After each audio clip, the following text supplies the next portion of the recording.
Sometimes the wild speaks without sound, just a glance, a breath, a quiet act of trust. In the heart of Zion Canyon, a lioness lay on the edge of life, and a retired army dog did something no human could. He reached across the line between predator and protector. What happened next changed everything.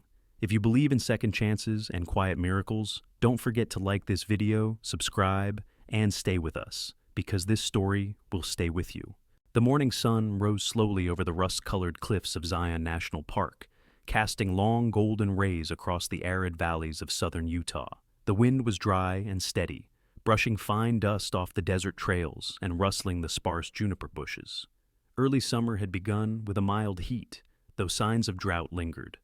The Virgin River ran thinner than usual, and the air carried a scent of brittle grass and sandstone. A red pickup truck rolled to a stop at a bend near Observation Point Trail, dust trailing behind it like a memory fading in the wind. Ethan Moore stepped out first. A tall, lean man in his late 40s with graying temples and weather-worn skin, Ethan wore the olive uniform of the National Park Service. His eyes were quiet, introspective, like someone who had seen too much but said little. Before joining the Park Service, Ethan had spent over a decade as a combat medic in Afghanistan. The war left him with a limp in his left leg and a wary kind of wisdom. He rarely raised his voice, but when he spoke, people listened. Close behind him came Ranger, his 5-year-old German shepherd, with a sleek black and tan coat and eyes sharp as a hawk's.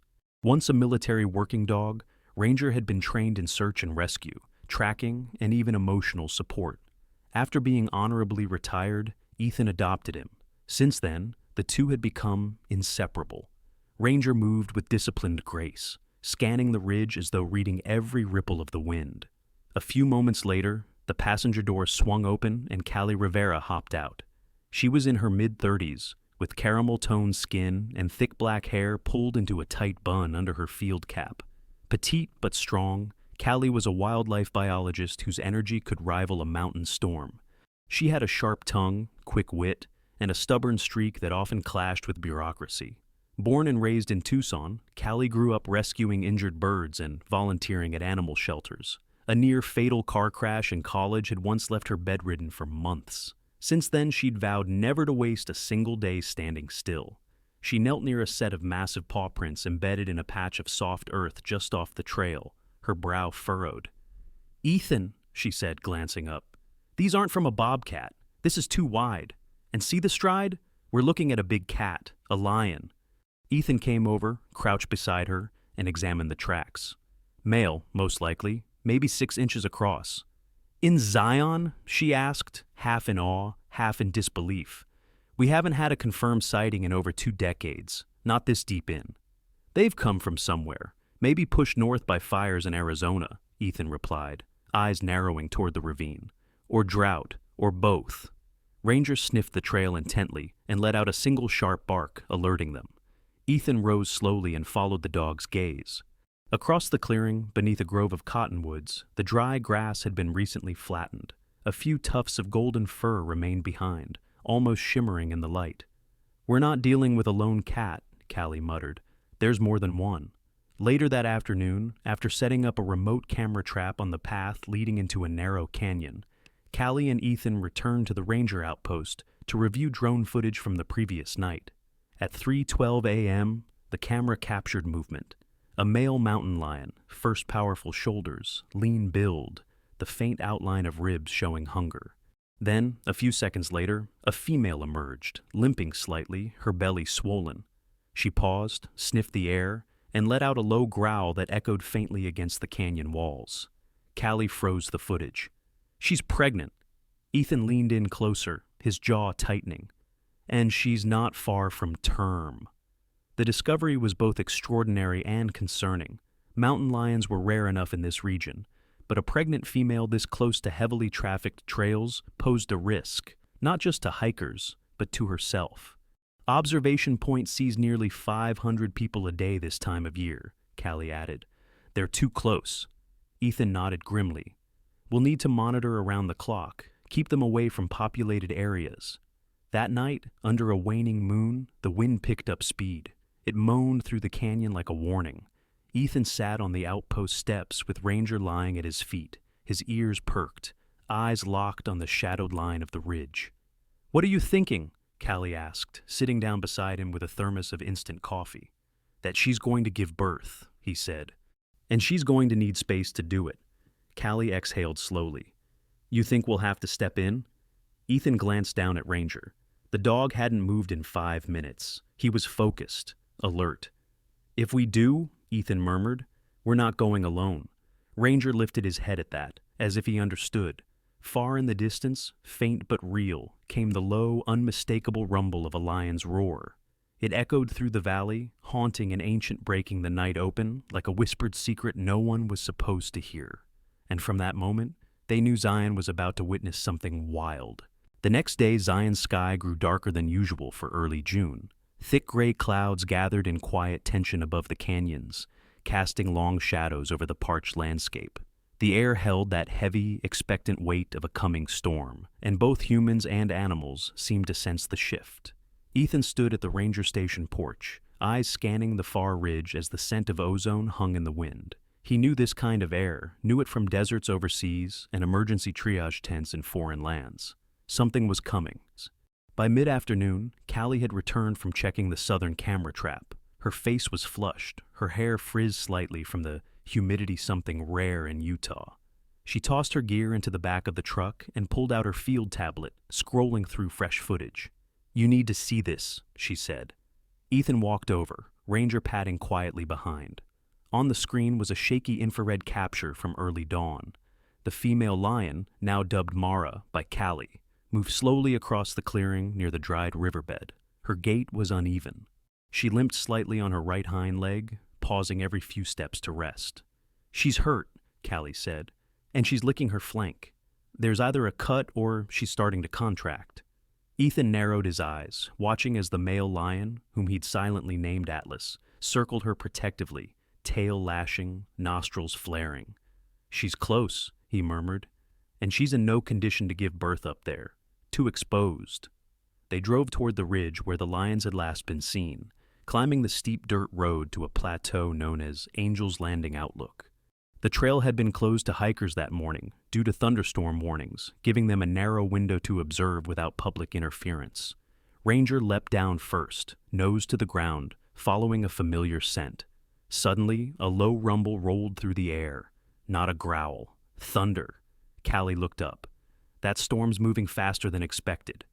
"Dry lightning risk," Ethan muttered. "And if it hits near brush..." Almost as if summoned by their words, a jagged bolt of lightning split the sky to the west, followed seconds later by a sharp crack. Ranger's ears flattened. He growled low in his throat. Then, within minutes, a small curl of smoke began to rise from the lower brush line, just above the canyon mouth. "Fire," Ethan said tightly. "That slope's loaded with cheatgrass. If it spreads downslope..." "They'll be trapped," Callie finished. The three of them sprinted back to the truck. From the dashboard radio, a faint voice of dispatch crackled through. "Lightning strike fire reported near Echo Canyon Ridge. Crew mobilizing. Hikers evacuated from trailhead." But neither Ethan nor Callie answered. Their focus was now fixed on one thing: the lions. By the time they reached the lower valley entrance, smoke had begun to snake between boulders and ravines. Ranger barked twice and took off down a narrow deer path without waiting. Ethan started after him instinctively. "Wait!" Callie shouted. "We can't just..." "She's down there," Ethan called back, "and he knows it." Callie didn't hesitate. She grabbed her med pack and followed. The trail narrowed into a steep drop-off. The earth beneath them was loose, layered with dry shale and nettle brush. Ranger, usually precise and methodical, now moved with urgency, tail low, barking intermittently. The smoke thickened, curling in their lungs, making it harder to breathe. Near the edge of the drop, they spotted movement. Atlas, bigger than they remembered, was leading Mara down into a dry gulch, his body brushing against hers gently but firmly, as if guiding her forward. Mara stumbled once, then again. She wasn't bleeding, but she moved like something inside her was wrong. Ethan motioned to stop. He crouched low behind a rock, and Callie joined him. Ranger halted as well, ears forward, gaze fixed. "That's not just a limp," she whispered. "She's definitely contracting, but she's panicking. Her body's working against her." The fire was still distant enough to offer a narrow escape. The only path that would take the lions away from the fire and from human trails was a narrow canyon down toward the lower emerald pools. It was treacherous terrain with sharp inclines and loose footing, but it was also covered in dense stone walls that might shield them from the blaze. "We need to guide them there," Ethan said. "But without spooking them?" Callie looked at him like he was insane. "We can't just march in and herd lions like sheep." "Not us," he said. "Him." He turned to Ranger and pointed toward the path. "Easy. Lead. Show." Ranger hesitated. He looked up at Ethan, then back toward the lions, who were now resting in the smoky gulch. Then, like something ancient and instinctual awakened in him, Ranger trotted forward, not barking, not charging, but walking in a steady arc around the lions, slow and deliberate. Mara raised her head weakly, eyes dull with exhaustion. Atlas rose and tensed, but did not growl. Ranger didn't approach directly. Instead, he moved along the ridge of the trail and looked back, pausing at the edge of the split path that led down to safety. He stood still, then let out a single, low huff. Ethan held his breath. Atlas stepped forward. Mara followed. They turned slowly, guided not by threat, but by something harder to define. Curiosity, trust, perhaps even recognition.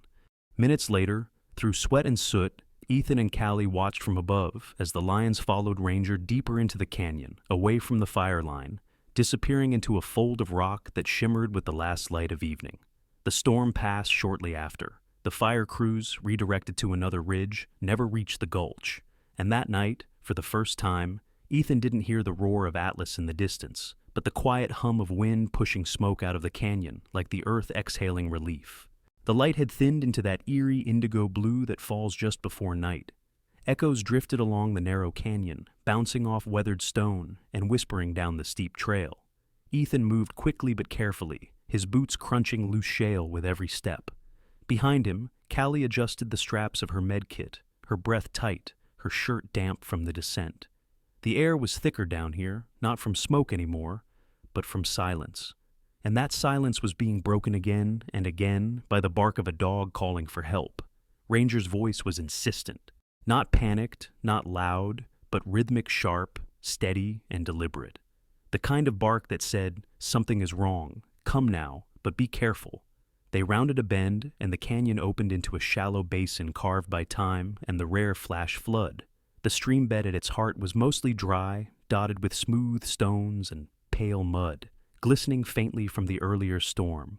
And there, collapsed along the edge of the muddy bank, was Mara. The lioness's sides rose and fell unevenly. Her breathing was labored. Her body was curved inward, as though trying to shield something invisible. Her ears flicked every few seconds, but her eyes remained half closed.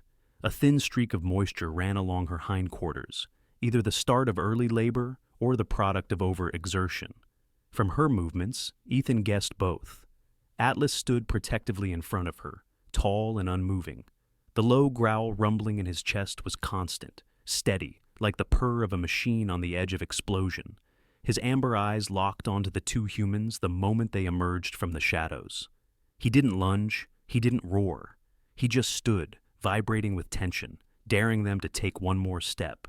And there was Ranger standing between Atlas and the humans, his posture relaxed but resolute. His tail hung low, ears alert, head tilted slightly to the side. Every now and then, he would take a slow step forward, stop, and emit a soft bark. He wasn't trying to dominate. He wasn't submitting. He was translating. "Don't move," Ethan said, holding a hand up toward Callie. "He's stabilizing them." Callie nodded, lowering herself behind a large stone, careful not to make any sudden movements. Her dark eyes narrowed, studying the lioness's breathing. "She's not in active labor yet," she whispered, "but something's off. That limp, it's worse now." Ethan observed quietly. Mara's back leg trembled, and every few minutes she shifted slightly, wincing. It wasn't a visible wound, which made it harder. Could be muscular strain, early contractions, or something internal. But regardless, she was vulnerable, and Atlas knew it.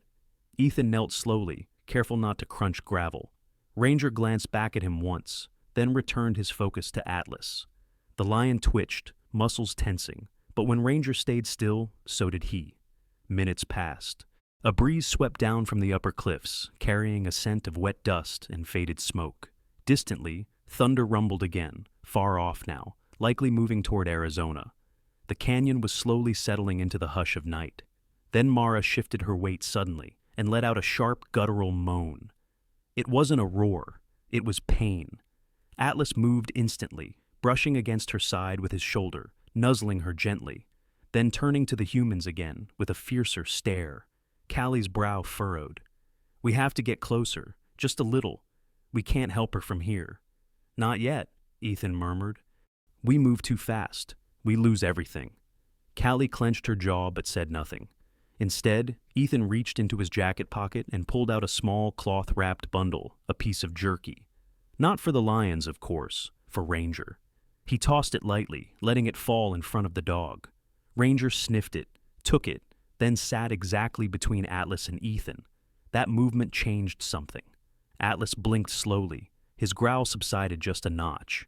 His breathing matched Mara's, now low, deliberate, grounded. "Do you see it?" Ethan whispered. "They're mirroring him." Callie nodded. "They trust him more than they fear us." That moment held. Ethan took a slow breath and inched forward on one knee, keeping his body low, his hands open, palms down. When he reached the edge of a wide, flat rock, he stopped. Still too far to touch, but close enough to observe. He could see now that Mara was shivering slightly. Dehydration. Fatigue. Maybe the heat from escaping the fire earlier had stressed her. She curled her front paws in tightly, her claws digging into the dirt. He whispered back to Callie, "She needs water, something." "I have a collapsible dish," Callie said, "but we'll never get close enough to fill it." Just then, Ranger stood. He looked back at Ethan, then stepped slowly toward the stream bed. It wasn't much, only a shallow patch of pooled water caught in a dip in the earth, but he lowered his head and lapped once, then stepped back, not toward the humans, not toward Atlas, toward Mara. The lioness lifted her head. Ranger stopped just a few feet away and sat. He didn't bark, didn't move, just watched her. Mara sniffed the air, her nose twitched, and then, slowly she dragged herself forward, one paw, then another, toward the water. Atlas didn't stop her. He stayed near, but allowed it. Ethan exhaled through his nose, barely audible. "He bought us time." Mara reached the water and drank, tongue curling into the muddy pool, desperate but quiet. Ranger didn't move. Callie whispered, "He's not just connecting, he's redirecting their instincts." Ethan watched in awe as the lines between domestic and wild blurred further. This was more than training. This was empathy, a language born of shared silence, built on mutual pain and earned trust. As the moon began to rise, casting silver light into the canyon, Atlas curled beside Mara, protective but no longer rigid.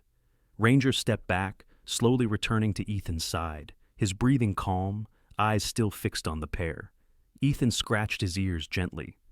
"Good boy," he said under his breath. That night, they didn't intervene, not yet. They simply watched and waited, and knew something greater than strategy was unfolding. The canyon held its breath. Night had fully draped itself across Zion, turning the high cliffs into jagged silhouettes against a star-pocked sky. The faint trickle of water along the cracked streambed was the only sound, aside from the steady breath of beasts, 2 lions, and 1 dog, all lying in an uneasy triangle of trust. Ethan remained crouched in the shadows of a boulder, one hand resting on Ranger's back, the other clutching the worn canvas strap of his medpack. Beside him, Callie had begun quietly unpacking the sterile kit in dim light, laying out syringes, gloves, and a single preloaded dose of oxytocin. "You sure we can risk this?" she whispered.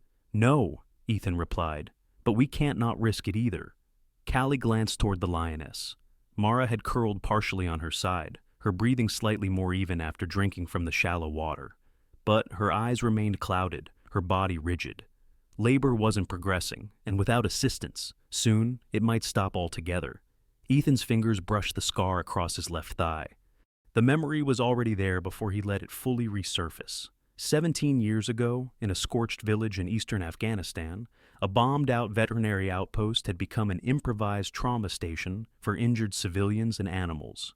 Ethan, then still clean-shaven and fresh-faced, had been treating a little girl with a fractured arm when a wounded hyena limped into the tent. Everyone panicked. Soldiers reached for rifles.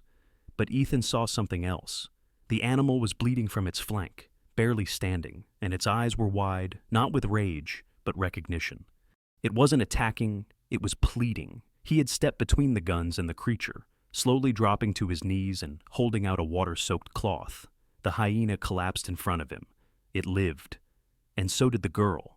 From that day on, Ethan no longer saw wild animals as unpredictable. He saw them as possible. Ranger shifted beside him, sensing his unease. The dog pressed his shoulder gently into Ethan's side, anchoring him back to the present. Ethan looked down and gave a short nod. "We try." Callie, meanwhile, had donned nitrile gloves and removed the cap from the oxytocin syringe. Her hands were steady, but her jaw was tight. "We've got one chance to get close. After that, we're either part of the Pride or dinner." Ethan cracked a dry smile. "I'll take Pride for $500. She smirked despite herself, then took a slow breath and whispered, "You go first." Ethan rose from his crouch, inching toward the lions in a semi-crouch. This time, his posture was more open, shoulders relaxed, arms low. He moved like someone carrying peace in both hands. Ranger matched his pace, walking a foot ahead. They moved together, slow as prayer. Atlas lifted his head. The growl returned deep, not as loud as before, but warning.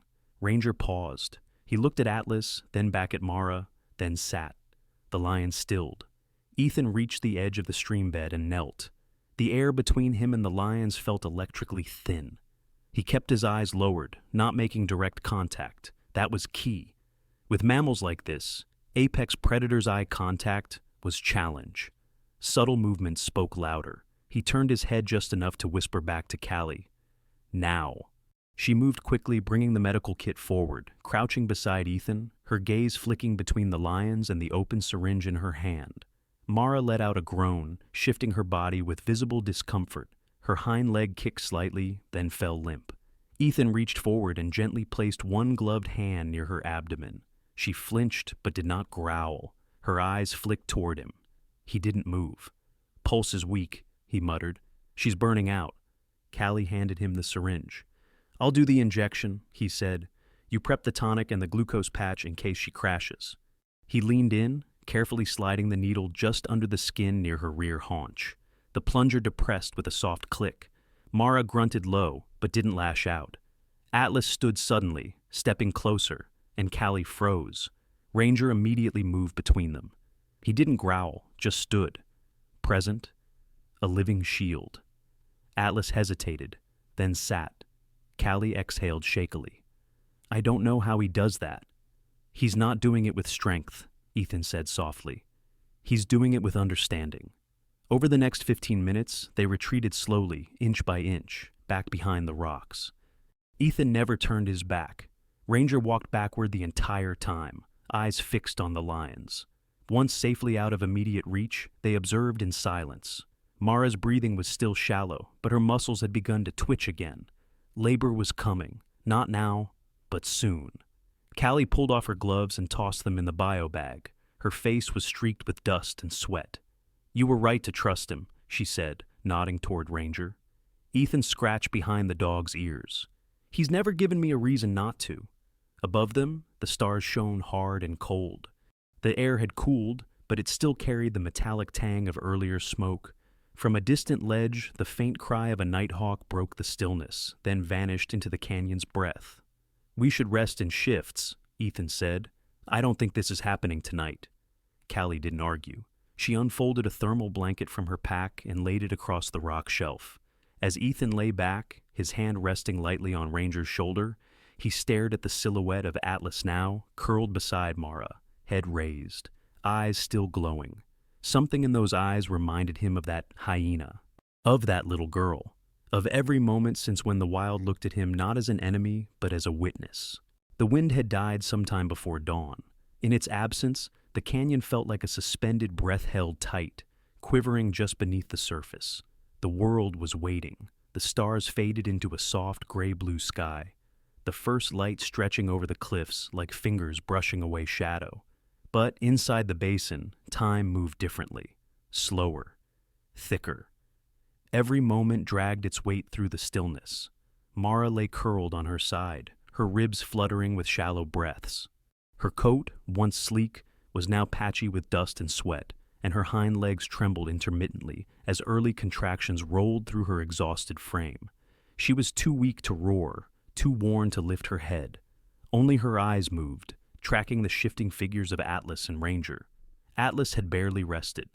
The massive lion paced tight circles around Mara for hours through the night, pausing only to nudge her gently with his nose or growl at the surrounding silence.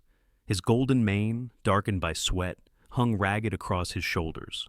He was a creature caught between his nature and something new, a protective desperation that made him unpredictable. He no longer looked like a king. He looked like a mate, a guardian, a soul on the verge of breaking. And Ranger was still there. The German shepherd, with his storm-colored fur and amber eyes, had not moved from his post. He lay 10 feet from the lions, body stretched out, head up, ears perked. Every now and then, he would lift himself, take a few steps, and settle again. Never too close, never too far. A living bridge, a wordless witness. Ethan stirred behind a sandstone outcrop, groaning softly as he stretched the stiffness from his back. He rubbed the sleep from his eyes and glanced over at Callie, who had fallen asleep sitting upright, her chin resting on her fist. The medical kit remained open between them, its contents half used and already coated with a fine layer of Red Canyon dust. "She's still going?" Callie murmured as she blinked awake. Ethan nodded. "Barely. If this keeps up, she won't make it through the morning." "We wait too long, she'll collapse," Callie said, her voice tight. "We move too fast. Atlas could charge," Ethan replied. "We're still guests here." At that moment, Ranger stood and shook out his fur. Then, without waiting for instruction, he began to walk, slow, purposeful toward the lions. He didn't bark, he didn't pause. He simply walked forward, as if the time for waiting had ended. Mara opened her eyes. Atlas tensed and turned sharply toward Ranger, his body rigid. A low growl rumbled in his chest, like a warning tremor before a landslide. But Ranger did not flinch. He stopped just 5 feet from Atlas and sat, lifting his chin slightly. Then he did something simple, something no one could have expected. He whined, not a sharp cry, not a complaint, just a soft, trembling sound, vulnerable, familiar. Atlas's tail stopped moving. His growl faded to a hum. He stared at Ranger, not as prey, not as threat, but as something unexplainable, something that didn't belong and yet belonged more than anything else. Ethan rose slowly, heart pounding. "We move now?" Callie didn't ask questions. She gathered the kit, slung the strap across her chest, and followed. The two of them stepped out into the basin with cautious reverence. Ethan took the lead, every step measured, eyes lowered. Callie stayed close behind. Ranger moved with them, taking his place ahead, not commanding, not guiding, simply being the first. Atlas didn't move. Ethan reached Mara's side. He knelt beside her, watching for any flicker of rejection or fear. There was none, only resignation, trust perhaps. "She's in secondary labor," he said, "but her muscles are failing. We're down to instinct now." Callie dropped beside him, opening the tonic patch and gently applying it to the lioness's side. Mara flinched but didn't pull away. A tremor rippled through her body, and her front paw twitched. "Heart rate's dropping," Ethan said. "We need to keep her stimulated." "I'm prepping the glucose shot," Callie whispered, already uncapping the injector. Behind them, Atlas paced in a tight semicircle, then stopped and lay down just behind Mara. His eyes never left Ethan's hands, but he didn't growl. His chest rose and fell in deep, steady breaths. As Ethan injected the stimulant, he felt Mara's body tense. Her claws dug into the soil, her mouth opened in a silent groan.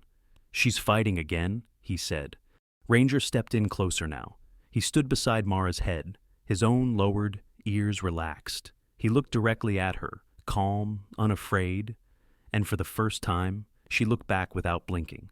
There, in the silence between the three of them, man, lioness, dog, a pulse of something invisible passed. Not language, not command, just presence. Callie whispered, "He's holding the space." Ethan nodded, "And we're just following him through it." Over the next hour, Mara's contractions became more consistent. Her breath steadied, her muscles braced, and a low growl vibrated in her chest, a primal signal of strength returning.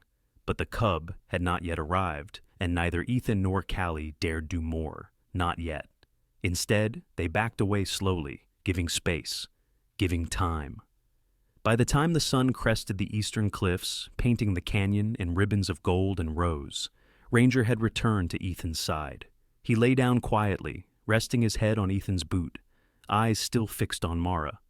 "You did good, buddy," Ethan said softly. "You held the line." And in that strange, sacred moment, no one moved. No one spoke. The line between man and beast, predator and protector, dissolved into something else, something tender and ancient, something that pulsed like a heartbeat, right between two worlds. Dawn crept slowly over Zion, not with fanfare, but with a softness that felt almost sacred. The canyon walls, once black silhouettes, were now bathed in hues of amber and rose gold. The light touched everything with reverence: the cracked earth, the jagged stone, the tiny insects skittering between pebbles. It filtered through the cottonwoods and glinted off the low pool of water beside the stream bed, where the lioness lay still, her breath shallow, her eyes half-lidded but alert. Ethan sat cross-legged a few feet away, his boots coated in red dust, his hands resting open on his knees. Beside him, Ranger lay curled but awake, head resting on his paws, eyes trained on Mara. His breathing was slow, steady, mirroring hers. There was no longer a sense of crisis in the air, but rather one of expectation, as though even the wind had decided to wait and see. Callie sat slightly behind them, arms wrapped around her legs. Her face, flushed and streaked with sweat from the long night, had softened into something contemplative. She hadn't spoken for nearly an hour, but her silence wasn't one of fear, it was awe. Her field notebook sat beside her, forgotten. Some moments didn't need data. Some moments needed only to be lived. Mara let out a low moan, her hind legs kicking softly against the earth. Atlas stirred immediately from his position just behind her, lifting his massive head. His golden mane was darkened with dew and dust, and his eyes glowed faintly in the morning light. Less predator now, more partner. A ripple passed through Mara's body. Her claws clenched the soil. Her breath came in sharp bursts. Another contraction. Ethan leaned forward, whispering to himself, "Here we go." He didn't dare move closer. She was too close, too raw. Any sudden motion might undo the fragile peace that had settled between them. Mara let out a guttural cry, louder this time, her spine arched, her body trembling. And then, with a final wrenching push, it happened. A tiny, slick form slid into the world. For a moment, no one moved. The cub lay still in the dust, its fur wet, its limbs twitching slightly. Its head bobbed weakly, seeking something it didn't yet understand. Its eyes were closed, its body trembling. But it was alive. Fragile, yes, but unmistakably alive. Callie gasped softly. Her hand flew to her mouth, and tears welled in her eyes before she could stop them. She covered her face, shoulders shaking silently. Atlas was the first to move. He stepped forward, slowly, reverently, and bent his massive head toward the cub. He sniffed once, then again, and gently licked the newborn along its back. The motion was deliberate, precise. With each stroke of his tongue, the dust and fluids disappeared, replaced by something ancient and clean. The scent of belonging. Mara, panting but conscious, turned her head and nudged the cub toward her belly. Her eyes met Atlas's for a brief, shimmering moment. Then she closed them again, the fight finally giving way to peace. Ethan exhaled, not realizing until then that he'd been holding his breath. Ranger lifted his head and gave a soft whine, then pressed gently against Ethan's thigh as if to say, "We did it." "You were right," Callie whispered behind them. "You said we wait, and she'll do the rest." Ethan didn't answer. He simply nodded and reached out to stroke Ranger's back. The dog closed his eyes, tail thumping softly in the dirt. They sat like that for a while, man, woman, and dog, watching a lion family become real in front of them. The sun had now climbed high enough to paint the canyon floor in warm light. The shadows receded, and the space between predator and protector felt almost non-existent. Callie finally broke the stillness, wiping her face. "What are we going to call it? The cub?" Ethan asked, not looking away from the lions. "Yeah." He thought for a moment. "Mosey." She tilted her head. "What's it mean?" "In Swahili," he said softly, "it means firstborn. But in Shona, it means the beginning." "Either way, it fits." Callie smiled and nodded. Mosey. As if on cue, the cub let out a faint mewling cry, then latched onto Mara's belly, paws kneading instinctively. Atlas lay beside them now, one massive paw resting near Mara's flank, his eyes half-lidded in quiet protection. Ethan stood, stretching slowly, careful not to startle anyone. Ranger rose beside him, stiff but alert. Callie joined them, her hand resting lightly on her heart. "Do we stay?" "For now," Ethan said. "At least a little longer." They walked to the edge of the clearing and sat together on a flat rock, overlooking the shallow basin like guardians who had finished their watch. Behind them, the sun kept rising, warming the world degree by degree. In the soft breeze that whispered through the canyon, everything felt stitched together, raw and whole, broken and healed. The family was complete. For the first time since their arrival in the wild basin, Ethan felt something bloom in his chest. Not duty, not strategy. Hope. The late morning sun climbed higher above the sandstone cliffs of Zion, casting golden light across the vast, layered canyon. In the days that followed Mara's delivery, the air grew calmer, the earth drier, and the strange quiet of that sacred birth was replaced by the rustling of new life. The cub Mosey had survived his first night, and that alone felt like a small miracle. Ethan stood at the edge of the canyon mouth, a tablet in hand, reviewing the latest data from the newly installed motion-triggered camera traps. Each device had been carefully placed around the basin 3 days ago by the park's tech specialist, Jonah Reyes. Quiet, observant man in his early 30s, known among rangers for his talent with wildlife cameras and his habit of whistling soft jazz while working. Jonah was short, wiry, and perpetually sunburnt, with sandy blonde hair tucked beneath a faded national park cap. He rarely smiled, but when he did, it meant something was working exactly as it should. "This one picked up activity at 4:11 a.m., Jonah muttered as he pointed to a grainy clip on the screen. Atlas pacing the outer ridge, solo, then returns to the den 15 minutes later. Ethan nodded. "Mark it. Patrol paths forming. He's defending a perimeter now." Callie approached from behind, her dark hair pulled into a loose braid. She held a clipboard filled with notes and GPS sketches. "Mara's eating regularly again. I saw her take down a rabbit this morning, clean strike. And Mosey," she smiled. "He's exploring, wobbly as a drunk goat but determined." Jonah smirked faintly. "I'll flag that footage. Might break the internet." Since the birth, the Zion field office had been transformed from a quiet ranger station to a hive of quiet urgency. Meetings were held outdoors beneath tents. Staff from Utah's Department of Wildlife had begun arriving 2 days ago. Biologists, ecologists, even a representative from the governor's Environmental Advisory Board. Her name was Meredith Shaw, a sharply dressed woman in her mid-40s with cropped silver hair and a firm, no-nonsense demeanor. A former attorney-turned-conservation advocate, Meredith had the tone of someone used to winning arguments with a glance. But even she, upon seeing Mosey's footage, had gone silent for nearly 2 minutes before saying simply, "This changes everything." Zion's upper trails were now closed to the public, cordoned off with polite but firm signage.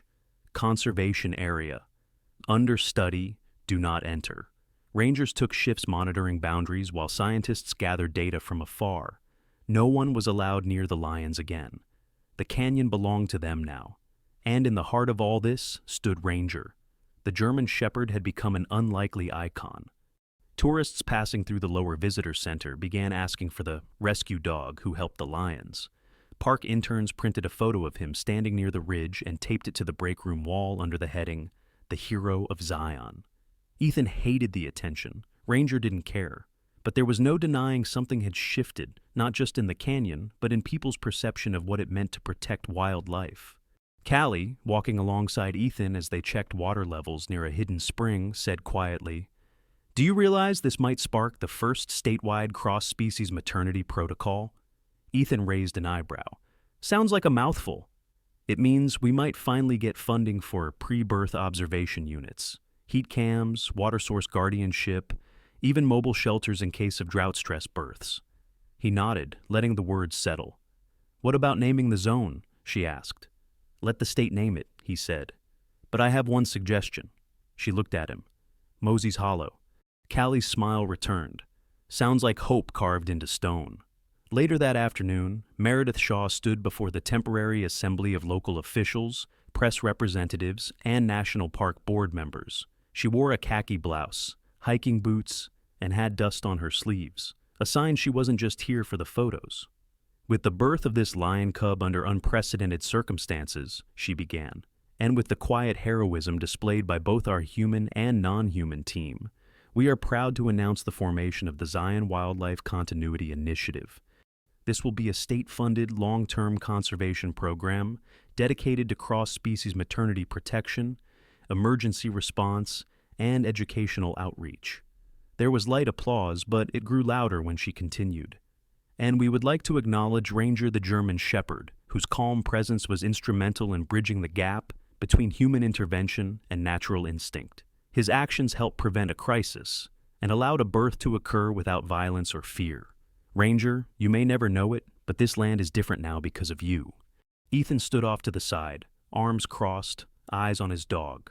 Ranger sat under a tree, oblivious to the ceremony, licking his paw with content. A chipmunk ran past, and he didn't even flinch. That night, as the sun dropped behind the cliffs, Ethan and Callie returned one last time to the overlook above the canyon. They stayed quiet. Below them, in the warmth radiating off the canyon walls, Atlas lay curled beside Mara. Mosey wobbled on uncertain legs, batting at his mother's tail with tiny paws. Ranger sat between Ethan and Callie, tail thumping softly.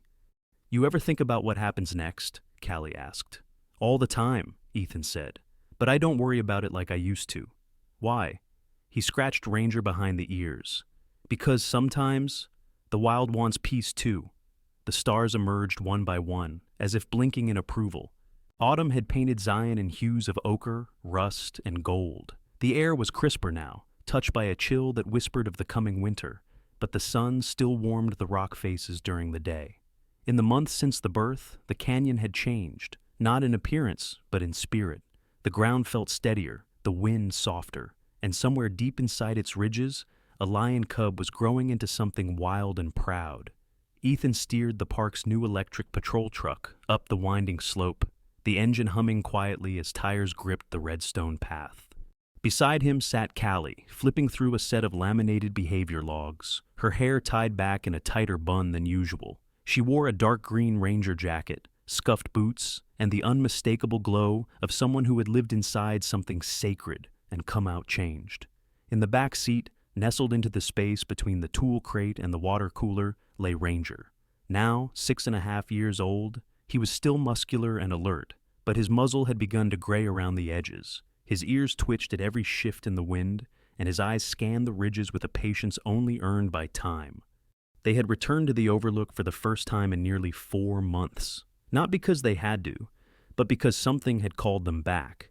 A faint trail on the latest drone footage, a blurry paw print at the edge of a riverbed, and a feeling. You think they'll remember? Callie asked. Ethan kept his eyes on the trail ahead. They don't forget what matters. She turned and looked out across the vastness of Zion, the cliffs glowing with late afternoon light. Neither do I. The truck rolled to a stop near a flat plateau known as Whisper Point. It wasn't a tourist trail, never had been. Only a handful of rangers knew how to reach it, and even fewer were allowed to record from it. Ethan stepped out and adjusted the binoculars around his neck. Callie joined him, unfolding a tripod for a long-range camera. Ranger jumped down last, landing with a soft thud, his gaze already fixed toward the far edge of the cliffs. They didn't wait long. Across the canyon, just beyond a thicket of junipers, movement stirred. A figure emerged, large, deliberate, golden. Atlas. He stepped out onto a slanted ridge, paws silent against the stone, his mane thicker now, deeper in color. Behind him, a younger lion followed, a lanky adolescent with still awkward legs and oversized paws. Mosey. He had grown well. His body was lean, his fur sun-touched, and his stride eager but clumsy. He stopped now and then to stalk shadows, pouncing at nothing, mimicking techniques he'd watched. Atlas watched him, not interfering, but guiding each motion, a lesson, each pause an invitation to observe. Callie brought the camera into focus and pressed record. It's him, Mosey. He's hunting. Ethan lifted the binoculars, adjusting the lens until Mosey's form came into view. And Atlas is teaching. The two lions moved slowly across the ridge until they reached a rocky outcrop overlooking the canyon floor. Mosey crouched, eyes scanning the valley, tail twitching in concentration. Atlas remained standing, tall and still. Then, as if feeling the weight of familiar eyes, Atlas turned. His gaze swept across the distance between ridges, between the wild and the human, and settled on the overlook, on the truck, on the trio watching from the other side of silence. Ranger stood now, not tense, not excited, just present. He looked across the divide, meeting the lion's stare. Atlas blinked once. Then, subtle but undeniable, he dipped his massive head in a slow, deliberate motion. Not a warning, not a threat, a nod. Callie whispered, "He knows." Ethan didn't speak. He couldn't. Something old and wordless pressed in his chest, anchoring him in place. The distance between them meant nothing. In that moment, the canyon belonged to no one, and to everyone. Mosey turned toward Atlas, mimicking the same nod, though less precise. Then he returned to his clumsy stalking, chasing a falling leaf like it was a gazelle. Atlas didn't correct him. He simply watched, patient as the cliffs themselves. As the lions moved off, disappearing behind the ridge, Ethan reached down and ruffled the top of Ranger's head. The dog didn't wag his tail. He didn't move. He simply kept watching, as if he too understood what had just passed between them. Later, as they packed the gear into the truck, Callie paused and looked back one last time. "What do you think it was?" she asked. "That made them trust us?" Ethan closed the tailgate gently. "We didn't ask them to." She considered that, then nodded. "Maybe that's the only way it works." They climbed back into the truck. As the engine purred to life, Ranger jumped into the front passenger seat, settling beside Ethan. He looked out the window toward the cliffs, then leaned his head against Ethan's shoulder with a low, satisfied sigh. They drove away slowly, the sun setting behind them, casting long shadows across the road. But behind those shadows, in a canyon watched over by time and trust, a lion family lived. And whenever the wind shifted just right, and the scent of old dust mixed with cedar and sage, there was always a glance, a quiet, wordless nod, a memory that looked back. Sometimes, the greatest miracles don't come with thunder or angels. They come in the silence of a canyon, in the quiet eyes of a lion, or in the steady heartbeat of an old dog who simply chose to stay. Ranger didn't speak. He didn't beg for trust. He offered it. And somehow, that was enough to change everything. Maybe that's how God works too. Not always in grand displays, but in the still moments that soften us. In a child's laughter, in a hand held during hard times, or in the quiet return of life where we thought there was none. If this story touched your heart, please share it with someone who still believes in hope. Leave a comment below to tell us how it reminded you of your own journey. And if you believe God still sends quiet miracles into this world, through animals, through people, through love, type Amen below. May God bless you and every living soul you meet along your path. Don't forget to like, comment, and subscribe so you never miss a story that matters.